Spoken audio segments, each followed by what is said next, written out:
Hey, Shabbat Shalom, everyone. As we get ready for this Shabbat this week, I just wanted to do another little teaching video, a learning video with you all. And this is an amazing Torah portion, the Parsha, the Parsha Yitro, the Torah portion Yitro. And it starts off with Yitro, Moshe's father-in-law, coming to see them in the wilderness after the Exodus. And then which is some beautiful teachings there, and then the preparation for the revelation of the Almighty as the children of Israel stayed at the foot of Mount Sinai, and the Almighty revealed Himself to them. He spoke. There was the audible voice came from heaven. There were shofars sounding. There's so much to say on this, and it's commonly known as the Ten Commandments were revealed to the human race, or to the children of Israel that stood there, ultimately a mixed multitude that stood there. For a mixed multitude, people of many nations came out of Egypt, or Mitzrayim, out of the house of slavery. There were many, other nations that were slaves, and even Egyptians that cleaved to the house of Israel. They came out with them, and so here they stood. Probably at least 2 million people stood at the foot of Mount Sinai, and with this amazing presentation. The mountain was burning. There was smoke. There was the top of the mountain, it was smoke, and there was shofars blasting, and the people were actually afraid because it was so powerful. And the Almighty, now He began to reveal things to people, and it's also, it's just so incredible. There's so many things to talk about, and we're going to do a study on this portion at israelofpromise.org. It will be up right away next week. So israelofpromise.org, we will have a teaching on this next week, the whole portion, and we'll see.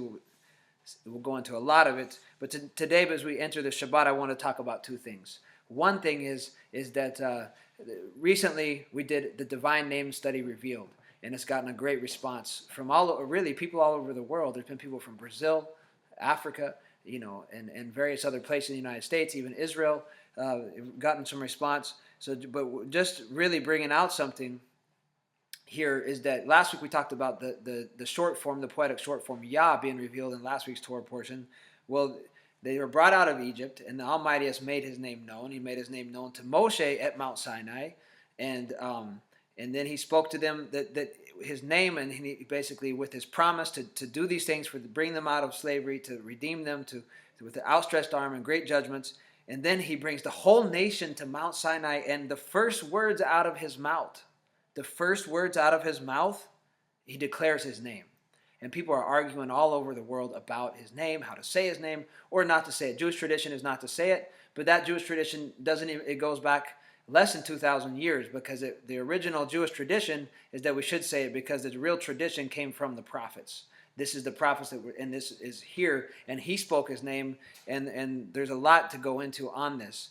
But right now, the people that do want to pronounce the name, there's a lot of argument over if it's Yahweh, or if it's Yahuwah, or if it's another transliteration of the name.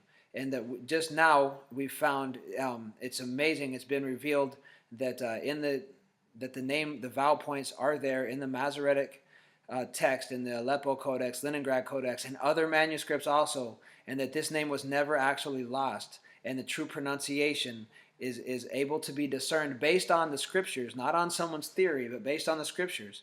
And this is where I stand with it. And but I'm happy that people are striving and trying to pronounce it properly, and we're going to keep doing more teachings on the name.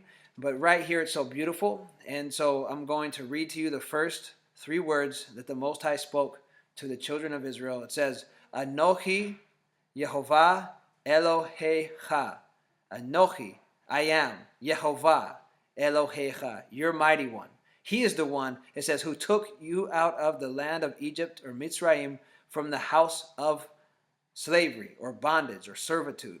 And then He tells us that He should be the one and only true Most High for us. And there's so many teachings there, but just think about this revelation of the divine name. He spoke it for us all. And so one day, my brothers and sisters, after He delivers us from the system, after He delivers us, all the words of the prophets, they come to pass. He's going to gather His people and will once again make His name, the exact pronunciation, known.